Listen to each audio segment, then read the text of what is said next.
और थोड़ा आगे बढ़े तो मर्यादा पुरुषोत्तम आए।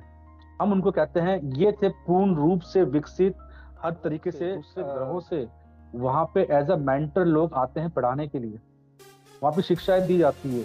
सूर्य सिद्धांत की ज्ञानगंज में कैसे जाए इसके बारे में जो परमानंद योगानंद ने जो जो इससे कनेक्टेड ही है, कोई अलग नहीं है। हाँ, लोग ने अपने आप को महान बताने के लिए, अपने धर्म को महान बताने के लिए उसको जय कल्कि, जय जगतपते पद्मापति, जय रमापते, जय जगन्नाथ, हर हर महादेव, जय श्री राम, जय बजरंग बली, जय पंच सखा। मतलब जैसे कल के अवतार के बारे में हम लोग बात करते हैं, जब जब अवतार हुए हैं तब सामने कोई कोई हुए हैं, जैसे राम के सामने रावण। तो कलयुग में भी बताया जाता है कि कली के बारे में, पर हमारे इधर बहुत कम उसका वर्णन है, पर बाइबल में काफी खुल के वर्णन किया गया है। तो उसके बारे में कुछ अगर। हाँ बिल्कुल मॉर्गन, पता है यही चीज ना हमको, मैं आपको जैसे मैंने कहा कि हमें अपने विवेक का सहारा लेना है। बुद्धि के ना दो स्तर है, विवेक और प्रज्ञा। प्रज्ञा बहुत उच्च स्तर का कहा गया है, ठीक है। बट कम से कम अभी हमारा जो विवेक है, अगर हम अपने विवेक को यूज करें और हम देखें कि भगवान का पहला अवतार जो मत्स्य अवतार हुआ था, उसके बाद कूर्मा अवतार हुआ, फिर वराह, वराह के बाद वामन, वामन के बाद, तो अगर हम उस अवतार को कैटेगराइज करें, उसको डिफरेंशिएट करें, तो आप देखिए जो वराह अवतार हुआ था, आधा पशु आधा मानव, वो टोटली डिफरेंट था, ठीक है। तो वो उस समय के टाइम पीरियड को दर्शाता है कि उस समय मनुष्य थे तो जरूर, पर अपने कर्मों के हिसाब से उनके अंदर पशु जैसा व्यवहार भी था उस टाइम पे। अच्छा, उसके बाद फिर वामन आए।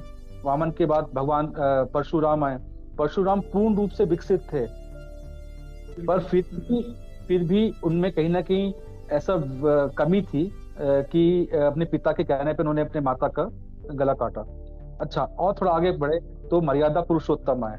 हम उनको कहते हैं ये थे पूर्ण रूप से विकसित, हर तरीके से मनुष्य के एक ना पूर्ण रूप से उदाहरण जो उन्होंने प्रस्तुत किया, अपने परिवार को लेके, अपने भाई को लेके, अपने पत्नी को लेके, समाज को, अपने प्रजा को लेके जो श्री राम ने उदाहरण प्रस्तुत किया, वो तो अकल्पनीय है, उनका तो हम नहीं कह सकते। फिर भगवान कृष्ण आए जो पूर्ण रूप से प्रेम अवतार थे। प्रेम अवतार के रूप में उन्होंने लिया और धर्म की स्थापना की। उन्होंने कई चीजें का बारे में श्रीमद् भगवत गीता उन्होंने हम सबके सामने रखी। फिर उसके टोटली आप देखिए अपोजिट, कहाँ मर्यादा पुरुषोत्तम और कहाँ लीलाधर श्री कृष्ण। ये अवतार टोटली डिफरेंट है। और भगवान कृष्ण के बाद भगवान बुद्ध आए, टोटली डिफरेंट। तो अब हम जो कह रहे हैं इस कलयुग में, कली जैसे भगवान राम ने रावण का वध किया, श्री कृष्ण ने कंस का और बाकियों का, तो इस कलयुग में जब भगवान बुद्ध का अवतार हुआ, अहिंसा अहिंसा अहिंसा और शांति का, और उसके बाद अभी जो भगवान कल्कि का जो अवतार हुआ है, जो अभी आने वाला है सामने, आप विश्वास कर लीजिए, लोग जितने भी प्रिडिक्शन कर लें, जितनी अपनी बातें कर लें, आपकी मेरी सोच से वो परे होगा, तो टोटली परे होगा। वो हमारे अगर तो फिर भगवान कैसे हुए। कैसे। और रही कली, कली तो हम सब में समाया हुआ है। तो अब भगवान कल की अगर कली का वध करेंगे, तो वो हमारे अंदर से नेगेटिविटी का वध करेंगे, जो हो रहा है। नेगेटिव लोग, आज जो लोग में ये संचार हुआ है, ये पॉजिटिविटी का संचार हुआ है, लोग उसको समझ रहे हैं और अपने ध्यान में, साधना में लगे हुए हैं। ये क्या है? ये कली का वध ही तो हो रहा है। ये क्या, ठीक है। तो वो अपने 64 कला, भगवान श्री कृष्ण 16 कला के थे और ये 64 कला में आएंगे। तो हम इमेजिन नहीं कर सकते मॉर्गन जी, हम इमेजिन नहीं कर सकते। लोग भले कुछ भी इमेजिन करें, कि कुछ बोलते हैं वो ऐसे आएंगे तो कुछ वैसे आएंगे, सबका अपना अपना एक थ्योरी है। मैं उनकी थ्योरी को गलत और सही पे नहीं जाता। मैं सिर्फ इतना ही कहूंगा कि वो हमारी सोच से टोटली डिफरेंट होंगे। और साथ ही साथ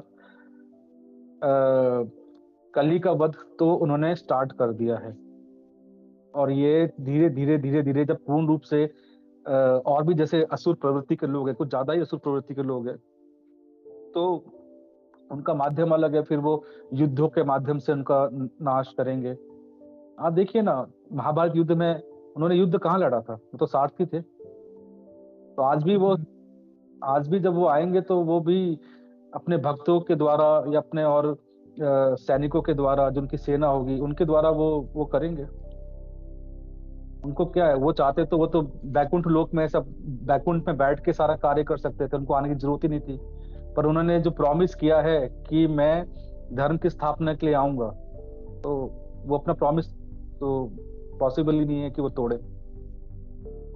इसके अलावा अब बात है संग्रीला पे या ज्ञानगंज पे, काफी लोगों ने उसको ढूंढने का कोशिश किया है और काफी योगियों की बुक में दिखा है कि वो जा चुके हैं। तो उसको जाने का मतलब ये कोई अलग डायमेंशन में है या फिर इसके लिए कोई अलग रास्ता है, या मतलब कैसे जाया जा सकता है इसमें? योग आपने कई बुक पढ़ी है, इस हिसाब से पूछ रहा हूँ। देखिए, जो ज्ञानगंज है वो डेफिनेटली अलग डायमेंशन है, इसमें कोई दो राय नहीं है। वहां पे आज भी पूर्ण रूप से सत्ययुग है, और जो उसके अंदर जाता है उसकी आयु रुक जाती है। वो जितने आयु का है वो उससे ज्यादा उसकी आयु बढ़ती नहीं, भले आप वहाँ पे 500 साल रह लें या 1000 साल रह लें।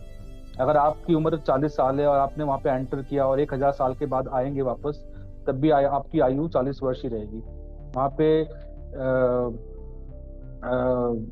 वो टोटली अलग डायमेंशन है। और जो बुकों के माध्यम से जो मैंने पढ़ा है, वहाँ पे अलग अलग यूनिवर्सिटीज भी हैं। और यूनिवर्सिटीज में क्या है, आप हैरान रहेंगे कि दूसरे लोक से, दूसरे ग्रहों से वहां पे एज अ मेंटर लोग आते हैं पढ़ाने के लिए। वहां पे शिक्षाएं दी जाती है, सूर्य सिद्धांत की शिक्षाएं दी जाती है। वहां पे तरह तरह के जो हमारे वैदिक ज्ञान जो लुप्त हो चुके हैं, वहां पे पूर्ण रूप से वैदिक सुरक्षित है, वेद हमारे सुरक्षित है, और वो सारा ज्ञान वहां पढ़ाया जाता है। उसी यूनिवर्सिटी से निकल के स्वामी विशुद्धानंद जी आए, और ज्ञानगंज में कैसे जाए इसके बारे में जो परमानंद योगानंद ने जो इस चीज के बारे में बताया है, वो पूर्ण रूप से आध्यात्मिक ऊर्जा या जो गुरु है, गुरु के माध्यम से, गुरु की कृपा से, उनकी बताई हुई साधना से हम वहां पहुंच सकते हैं, और उनसे हम संपर्क करके। अब यहाँ पे प्रश्न आता है कि संपर्क कैसे करें। तो संपर्क करने का बहुत अच्छा माध्यम बताया गया है कि ब्रह्म मुहूर्त में आप उठें और आप जब ध्यान करें, ध्यान करने के साथ अपनी ऊर्जा को, अपने ध्यान को महाअवतार बाबा जी या और जो योगी हैं उनसे कनेक्ट करें। देखिए, जब तक पात्रता नहीं होगी तब तक कुछ भी संभव नहीं है। हम अपने आप को योग्य तो बनाए कि हम उस जगह जा सकें। ठीक है, छोटा सा एग्जांपल लेता हूँ कि अभी शादी का सीजन चल रहा है। अब शादी के लिए भाई हमको जाना है कहीं, तो हम ऑफिशियल कपड़े पहन के तो नहीं जाएंगे ना, या मतलब जाने से पहले हम अपने आप को तैयार करेंगे, फिर हम उस योग्य बनेंगे कि हाँ हम अपने विवाह में, मैं विवाह की बात नहीं कर रहा, मैं एक पर्टिकुलर किसी फंक्शन की बात कर रहा हूँ। कहीं जैसे यज्ञ हो रहा है तो यज्ञ में भाई पैंट, ये टी शर्ट और जीन्स पहन के नहीं जाया जा सकता, तो कपड़े हमें उसके अनुरूप धारण करने पड़ते हैं। तो उसके वैसे ही अगर ज्ञानगंज में हमें जाना है तो हमें अपनी पात्रता को बढ़ाना होगा, अपनी पात्रता इंप्रूव करनी होगी, हमें अपनी आध्यात्मिक शक्ति को बढ़ाना होगा, और हमें संपर्क करना होगा। और जब उनको लगेगा कि हाँ हम उस योग्य हैं, तो वो हमको दिशा भी दिखाएंगे, मार्ग दिखाएंगे, और वो जुड़ते हैं और वो आते हैं। ये चीज मैंने कुछ चीजें होती हैं जो नहीं बताई जा सकती, बट हाँ इतना जरूर बोलूंगा कि वो आते हैं और आपको अपने अनुभूति करवा देंगे, अपने आने का वो आपको एहसास जरूर करवाएंगे। अभी आपने जैसे बताया कि ज्ञानगंज में कई ग्रहों से लोग आते हैं, तो काफी लोग एलियंस में नहीं मानते, तो ये भी यहाँ से क्लियर होता है कि डेफिनेटली पृथ्वी के अलावा भी और जगहों पे जीवन है। हाँ बिल्कुल, आप देखिए ना, हमारे ग्रंथों में जो बातें लिखी गई हैं वो वो 100% सच है। क्योंकि थोड़े बहुत बदलाव भी हुए हैं, मैं इसको मानता हूँ। और जो स्वर्ग लोक कहा गया है, पताल लोक कहा गया है, आपके जन लोक, तपा लोक, और भी जो ऊंचे ऊंचे लोक हैं, तो वहां से चीजें जो हैं पहले भी आती रही हैं। हम देखें अगर रामायण काल में कि इंद्र देव भी धरती पे आते रहे हैं टाइम टू टाइम, देवी देवता गंधर्व सब यहाँ पे आते हैं। ठीक है, तो ऐसी बहुत से स्थल है भारत में भी और भारत के बाहर भी कि वो लोग विजिट करते रहे और आज भी विजिट कर रहे हैं। एलियन तो ठीक है, ये एक शब्द पश्चिम देशों से निकल के आया है, हम उनको देवी देवता कह लें, गंधर्व कह लें, ठीक है, नाग कह लें, तो ये सब पहले भी होता था, आज भी होता है और ये होता रहेगा।